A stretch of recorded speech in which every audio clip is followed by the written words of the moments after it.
off and someone inevitably plays it, they're gonna find a side mission or more where you have to save like a trans person in the middle of nowhere in rural Japan of all places from hundreds of years ago because they can't help themselves. And you already know there's gonna be powerful women who are also gay as the day is long, and all the men will be evil and weak too. Just look, it's gonna happen. So that was a lie.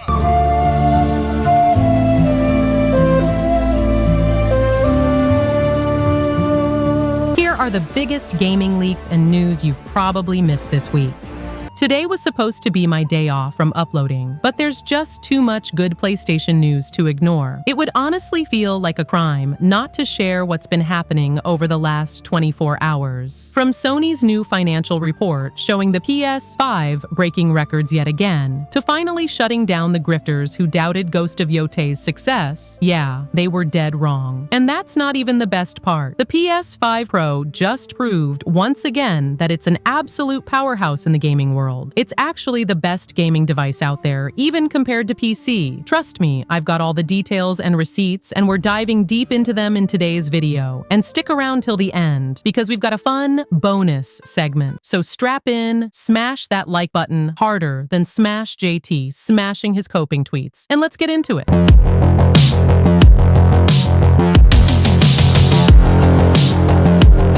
Alright, so the Elder Scrolls, yeah, it's kind of the granddaddy of fantasy RPGs. Like, before we had Witcher, before we had Skyrim memes, or even the idea of a modern open world, Bethesda built this insane universe called Tamriel. You got all these regions with their own cultures, races, and politics. Some are straight up inspired by real-world places. High Rock, for example, is where the Bretons live, and they're basically the French of the Elder Scrolls world. Fancy castles, weird magic, constant drama between noble houses. It's a miracle they haven't declared war on themselves every other week. Anyway, that brings us to the Elder Scrolls 6, the most anticipated game that somehow still feels like a rumor every time we talk about it. Todd Howard just said it's still a long ways off. His words, not mine. And if you know Todd, you know that man has a PhD in vague answers. Still a long ways off could mean 2 years, or it could mean my grandkids are going to be the ones playing it. But he also dropped something really interesting. Remember when Oblivion suddenly re-released with no build-up? He called that a test run. Basically, Bethesda was experimenting with a shadow drop, testing their pipeline, marketing, and how people would react to a surprise release. That's actually pretty smart, because if it worked for a remaster, it might work for Elder Scrolls 6. Imagine they just randomly tweet, "Hey, the game's out today." The internet would explode, like full-scale blackout levels of meltdown. And here's the other wild thing. Apparently, a few people have already played it. There was this Make-A-Wish event where some supporters and devs got to test a build of Elder Scrolls 6 for about 3 hours. That's the first real confirmation we've had that the game is actually playable in some form, not just concept art, and Todd's vague smiles. So yeah, the game exists. It's just cooking, which, to be fair, is very Bethesda. They take forever, but when it finally drops, it's usually a cultural event. Skyrim came out in 2011, and people are still playing it today on everything from your toaster to your fridge. But what's really interesting is how they're handling this. Todd said something like, "Games are played, not made," meaning they're probably deep into the testing and balancing phase. So the world's built, the systems work, and now they're fine-tuning everything so your horse doesn't clip through a mountain every 5 minutes. Classic Bethesda quality assurance. Now, about the whole long way off thing, it's a bit of a gut punch, but it also means they're aiming for something big. Probably the most ambitious world they've ever done. And honestly, that's the right call. After all this time, Elder Scrolls 6 can't just be Skyrim with new textures. It has to change the genre again. So here's what's wild. Arc Raiders just pulled off one of the biggest upsets of the year. 4 million copies sold, over 700,000 players online at once, and it even outperformed Helldivers 2 on Steam. Like, what? How did a game that most people forgot about a year ago suddenly become one of the most played shooters in the world? All right, let's break this down. First off, you've got to remember where Arc Raiders came from. It was this weird mystery project announced years ago by Embark Studios, the same team made up of ex-Battlefield devs. People thought it was going to be some co-op sci-fi shooter with a bit of Destiny vibe. Then it went quiet for a while, changed genres, and suddenly came back as an extraction shooter. Everyone kind of went, wait, what? Another extraction game? But that's exactly why it worked, because it wasn't trying to copy Call of Duty or Apex. It found its lane, and it stuck with it. Now, let's talk about timing. Arc Raiders landed at the perfect moment. Think about it. Helldivers 2 fever had cooled down, and people were craving that same kind of co-op chaos again, just with a new flavor. And this game nailed it. That feeling of dropping into a war-torn planet, scavenging for loot, and trying to extract while literal alien robots hunt you down, that's adrenaline, man. It's the one more run syndrome. You die, you curse, and then you instantly hit ready up again. And here's the part I didn't expect. It's polished, like genuinely solid. You don't see that much in new multiplayer launches. The gunplay feels heavy, the world looks incredible, and those physics, you can tell these devs have that Frostbite DNA. They built something that feels expensive without being priced like a $70 game. $40, crossplay, and no pay-to-win trash. That's a rare combo in 2025. But what really sold it, in my opinion, is the word of mouth. Arc Raiders didn't need some giant marketing campaign. Players did the marketing for them. You go on TikTok, YouTube, or Twitch, and all you see are these cinematic clips. Squads ambushed mid-loot, people getting sniped right before extraction, the chaos of it all. It's those moments that make games blow up. That holy shit, did you see that factor? Now sure, it's not all sunshine. There were a few server issues early on, but Embark handled them well. They even gave players free in-game currency as an apology. That's how you win goodwill. And Steam reviews, overwhelmingly positive. That's not easy to earn these days. People are literally calling it the best surprise of the year. So yeah, Ghost of Yotei just sold 3.3 million copies, and honestly, that's massive, especially for a new IP launching this late in the console generation. But here's what's hilarious. The same people who called it woke trash, who said it was gonna flop harder than Forspoken, are now trying to spin it like, well, actually, it only sold because of brand loyalty. Bro, pick a struggle. Let's rewind for a second. When Ghost of Yotei was announced, you remember the noise, right? You had that same lineup of YouTube grifters, the usual suspects. Smash JT, some culture war gaming dudes, all lining up thumbnails with red arrows and crying emojis, saying this was Sony's biggest mistake. They said Japan was overrepresented at them, that female samurai weren't realistic, that it was too artsy. You name it, they complained about it. And now look at them. The game they mocked just outsold half of the industry's safe blockbusters. The truth is, Ghost of Yotei didn't just sell, it earned its success. The reviews were through the roof, word of mouth was incredible, and it actually pushed the PS5 hardware harder than anything else in 2025. Like the visual fidelity, the environmental lighting, that ray-traced GI that was secretly built for PS5 Pro. It's technical art. But beyond that, the storytelling hit home. It's emotional, it's cinematic, and it respects the player's time. And you know what the best part is? It proves that audiences don't care about the nonsense these culture critics throw online. Gamers just want a good game. That's it. When something looks beautiful, runs well, and respects your intelligence, people show up. 3.3 million copies in a few weeks, overwhelmingly positive reviews, massive engagement. That's not luck, that's quality. So someone messaged me like, hey, why haven't you done your Ghost of Yotei review yet? And honestly, that's a fair question. I've talked about the game here and there, dropped a few takes during news videos, but yeah, I haven't made a full dedicated review yet. And the reason's actually pretty simple. I don't want to rush it. I've got around 30 minutes of uncut deep dive footage recorded, full of gameplay breakdowns, cinematic moments, and all the little details most reviews skip over. But I also wanna 100% the game before I put anything out, because this one deserves that kind of care. It's not just another big release you breeze through for content. This one feels special. I want the review to feel more like a journey than a checklist, something that captures why this game hit me so hard. The combat, the atmosphere, the story, even the little sound design touches you notice after hours of playing. When it drops, it won't just be another review video. It'll be something personal, something that reflects just how much this game nails what I love about PlayStation storytelling. When the video drops, it's not gonna be your typical review. It's gonna be a deep dive you won't expect. See, as someone who actually went to art school, studied drawing, design, painting, all that, I see Ghost of Yotei through a different lens. It's not just about gameplay or frame rates for me, it's about composition, lighting, texture, emotion. The way this game frames its world feels like every shot could be a painting. So my deep dive is gonna come from that angle, the artistic side most creators don't talk about. And yeah, that's exactly why it's taking me this long. I don't want to just rush out another, here's my thoughts kind of video. I want the script, the pacing, pacing, the music, the editing, all of it to feel worthy of the game's art direction. I want it to feel like you're watching a short film that celebrates the craft behind Ghost of Yōtei. So yeah, I said it. That's how much I love this game. It's not just my game of the year, it's one of those rare experiences that reminds you why you fell in love with games in the first place. And to be 100% honest with you, and I'll keep this short, for me, Ghost of Yōtei is perfect, straight up. Obviously a 10 out of 10, and my game of the year, in case you somehow haven't realized that by now. But here's the wild part. One of the reasons I haven't dropped the full review yet is because I honestly don't even feel worthy of reviewing it. Like, I'm not exaggerating. I don't want to just play this game and move on. I want to study it. I want to go back to my old art books, look at how composition works, how brushwork translates into lighting, and really dissect how they managed to create such a flawless art direction. Anyone with an artistic eye probably knows exactly what I mean. This isn't just a good-looking game. This is a game you'd study in art school. Every scene feels like a hand-painted masterpiece. The way the colors blend with the environment, the lighting shifts as time passes, the way motion feels deliberate instead of random. It's beyond good. So yeah, when I finally make that review, it's not gonna be me just talking about the game. It's gonna be me paying respect to something that honestly redefines what visual storytelling in games can be. So check this out. The PlayStation Portal is quietly having this crazy comeback moment, and honestly, it's wild to watch. When it first launched, everyone kinda laughed at it. It was this weird remote play device that only worked if you already owned a PS5 and had a stable connection, which instantly cut its audience in half. I remember people saying, why would I pay $200 for something that just mirrors my console? And honestly, they weren't wrong back then. But everything changed the second Sony dropped that new update. Now, you don't even need a PS5. You can literally stream PS5 games straight from the cloud, like Spider-Man 2, Stellar Blade, Helldivers 2, all running directly on the portal. That flipped the entire conversation. Suddenly, this thing went from being a glorified accessory to being its own portable PlayStation. What's crazy is how fast the narrative turned around. Before this update, the Portal had sold roughly 2 million units globally, give or take. That's based on analysts estimating that about 3% of PS5 owners bought one. In the